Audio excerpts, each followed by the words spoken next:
দীর্ঘ দর কষাকষির পর অবশেষে যুক্তরাষ্ট্রের যে পাল্টা শুল্ক আহ, আলোচনা চলছিল বাংলাদেশের সঙ্গে, সেটা মোটামুটি ভাবে সফল হয়েছে বলে আমরা বলতে পারি।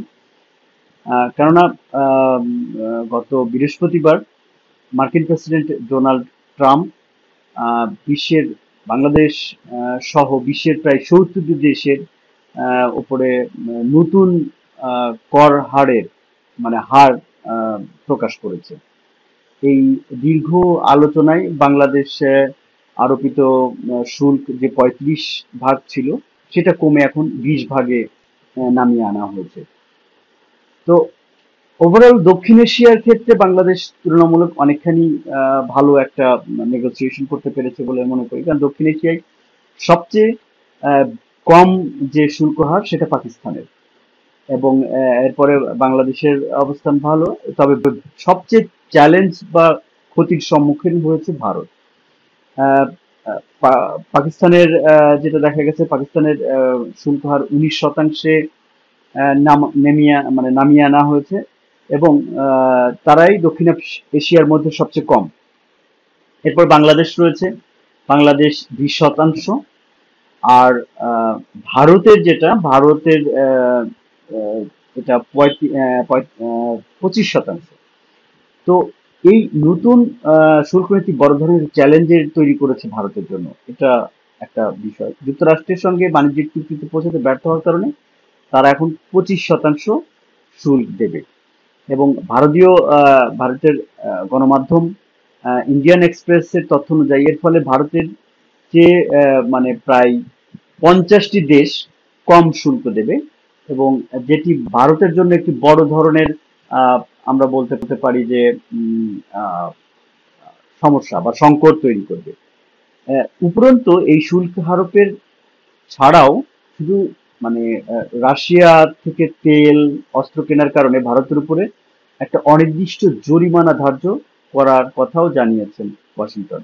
এ প্রসঙ্গে মার্কিন সিনেটর মার্কো রুবিও মন্তব্য করেছেন, রাশিয়ার সঙ্গে ভারতের ঘনিষ্ঠ সম্পর্ক দিল্লি ওয়াশিংটন সম্পর্কের জন্য একটি বিরক্তির কারণ হয়ে দাঁড়িয়েছে। আহ, এবং ওই ইন্ডিয়ান এক্সপ্রেসের প্রতিবেদনে আরো বলা হয়েছে, এর আগে গত 2 এপ্রিল মার্কিন ট্রাম্প নাটকীয়ভাবে পাল্টা শুল্ক বা রেসিপ্রোক্যাল ট্যারিফ আরোপের ঘোষণা দিলে এশিয়ার রপ্তানি নির্ভর দেশগুলোর মধ্যে ব্যাপক আলোড়ন সৃষ্টি হয়েছিল। তখন বাংলাদেশের উপরে 37% পর্যন্ত কর বাড়তি শুল্ক ধার্য করা হয়েছিল।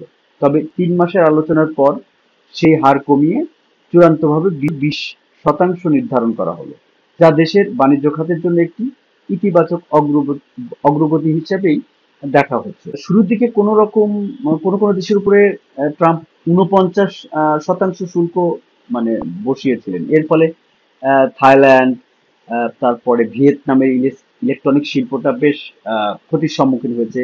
মালয়েশিয়ার চিপ নির্মাতারা, তারপরে কম্বোডিয়ার পোশাক কারখানাগুলো বেশ ক্ষতিগ্রস্ত হয়। তো বাংলাদেশের এই যে 20% যে আপনার শুল্ক হার নির্ধারণ করেছে, সেটা শুধু বাংলাদেশ না, যে 70টি দেশের নতুন শুল্ক হার নির্ধারণ করা হয়েছে তাদের এই নতুন শুল্ক হারটা কার্যকর হবে 1লা আগস্ট থেকে। সব মিলিয়ে এই নতুন শুল্ক কাঠামো দক্ষিণ এশিয়ার বাণিজ্য সম্পর্কে একটি নতুন মেরুকরণ তৈরি করেছে বলে বিশেষজ্ঞরা মনে করছেন। এবং যেখানে বাংলাদেশের সুবিধাজনক অবস্থান থাকলেও ভারত পড়েছে বড় ধরনের চ্যালেঞ্জের মুখে, এবং এই চ্যালেঞ্জটি বিশেষ করে পোশাক খাতে বাংলাদেশের জন্য একটা বড় ধরনের অগ্রগতি ভারতের চেয়ে, কারণ ভারতের 25%, বাংলাদেশ 20%। তো সব মিলে আসলে এখনো কতটুকু ভারতের ক্ষতি হবে বা বাংলাদেশের কতটুকু লাভ হবে, সেই বিষয়টি এখনো চলছে, বিশ্লেষণ চলছে। জানতে বা বুঝতে আরো কিছুটা সময় লাগবে।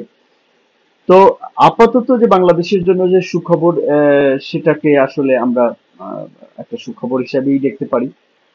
তো সুপ্রিয় দর্শক মন্ডলী, আজকে এ পর্যন্তই। আপনাদের যদি কোনো মন্তব্য থাকে বা আপনাদের যদি কোনো বিষয় বলার থাকে, আপনারা কমেন্টস বক্সে জানাবেন। নতুন বিষয়ে আলোচনা হবে পরবর্তীতে। সে পর্যন্ত ভালো থাকুন, সুস্থ থাকুন, এবং আমাদের সঙ্গে থাকুন।